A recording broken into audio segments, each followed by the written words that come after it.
जय हिंद, जय Maharashtra. Marathi computer and tech informer आपल्या या मराठी यूट्यूब चॅनलवर आपले अगदी मनापासून स्वागत आहे.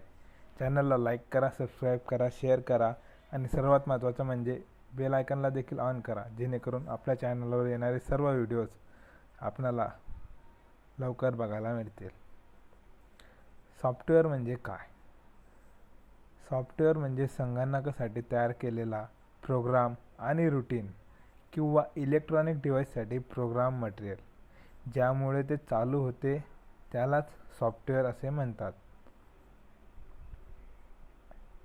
सॉफ्टवेअरचे प्रकार. मित्रांनो, सॉफ्टवेअरचे मेनली 3 प्रकार पडतात. पहिला म्हणजे ॲप्लिकेशन सॉफ्टवेअर, दुसरा म्हणजे सिस्टीम सॉफ्टवेअर, तिसरा म्हणजे प्रोग्रामिंग सॉफ्टवेअर.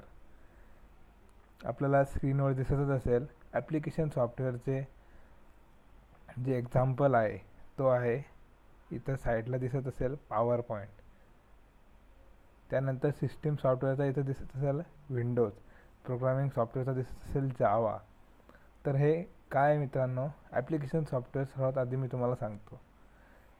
एखादी जो ॲप्लिकेशन आपण कम्प्युटरवरती संगणकावरती रन करतो तो म्हणजेच ॲप्लिकेशन सॉफ्टवेअर, जसे की पॉवर पॉईंट. आणि दुसरं म्हणजे काय तर सिस्टीम सॉफ्टवेअर, ऑपरेटिंग सिस्टीम. जी कुठलीही ऑपरेटिंग सिस्टीम आहे, जसे की विंडोज आहे, लिनक्स आहे किंवा विस्टा आहे, ह्या ज्या ऑपरेटिंग सिस्टीम आहे तेच म्हणजेच काय तर सिस्टीम सॉफ्टवेअर. आणि थर्ड म्हणजे काय प्रोग्रामिंग सॉफ्टवेअर.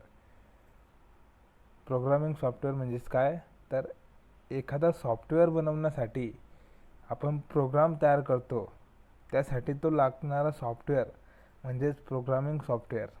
आणि तो सॉफ्टवेअर मित्रांनो, त्या सॉफ्टवेअरवरूनच आपल्याला इतर सॉफ्टवेअर बनवता येतात. त्याचमुळे त्याला नाव दिलेलं आहे प्रोग्रामिंग सॉफ्टवेअर. तर अशा प्रकारे प्रोग्रामिंग सॉफ्टवेअर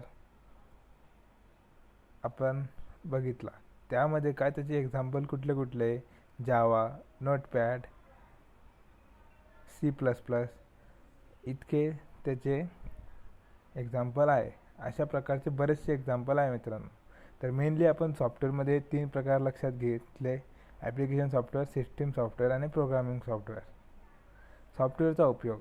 ॲप्लिकेशन सॉफ्टवेअरचा उपयोग आपण जर कधी एखादी एक्सेल फाईल आपल्याला तयार करायची आहे तर आपल्यासाठी ॲप्लिकेशन सॉफ्टवेअर हवे असते, ते म्हणजे एक्सेल. आणि त्याच्या माध्यमातून आपण एखादी एक्सेल फाईल तयार करू शकतो. त्यानंतर सिस्टीम सॉफ्टवेअर. आपल्याला एखादा आपलं सिस्टम चांगल्या प्रकारे रन करायचं आहे किंवा आपल्याला चांगले फंक्शन हवे आहेत, तर त्यासाठी आपल्याला सिस्टीम सॉफ्टवेअरची खूप गरज असते. जसं की विंडोज 7 हे एक सिस्टीम सॉफ्टवेअर आहे, पण आपल्याला काहीतरी अपग्रेडेड गोष्टी हव्या आहेत, तर त्यासाठी आपल्याला विंडोज 8 आपण टाकतो, तर त्याच्यात नवीन फीचर्स आपल्याला मिळतात. तर त्यासाठी सिस्टीम सॉफ्टवेअरसुद्धा हा सिस्टीमला चालवण्याचं कार्य करतो. त्यासाठी आपल्याला सिस्टीम सॉफ्टवेअर हवे असते. आणि सिस्टीम सॉफ्टवेअरचा तो हा एक उपयोग असतो की तो जो सिस्टम आहे तो व्यवस्थितरित्या रन करतो आणि आपल्याला शो करतो. त्यानंतर प्रोग्रामिंग सॉफ्टवेअरचा काय उपयोग आहे की आपण एखादी सॉफ्टवेअर बनवतो त्यासाठी आपल्याला आधी प्रोग्रामिंग करावी लागते. तर ते प्रोग्रामिंग आपण कशावर करायची तर प्रोग्रामिंग सॉफ्टवेअरवरती. त्याचसाठी प्रोग्रामिंग सॉफ्टवेअर हे तयार केलेले असतात की एखादे प्रोग्राम आपण त्याच्यावरती तयार करू शकतो व ते रन करू शकतो. अशा प्रकारे कम्प्युटरबद्दलची अशी बेसिक माहिती घेण्यासाठी आपली व्हिडिओ नक्कीच बघत राहा. मित्रांनो, याच्या पुढे आपण बघू हार्डवेअर म्हणजे काय. व्हिडिओला नक्की लाईक करा, शेअर करा, सबस्क्राईब करा. आणि कुठल्या कुठल्या प्रकारचे आपल्याला व्हिडिओज हवीत आहे आम्हाला कमेंटच्या माध्यमातून कळवा. आम्ही त्याच्यावरती अजून व्हिडिओज बनवू. धन्यवाद. जय हिंद, जय महाराष्ट्र.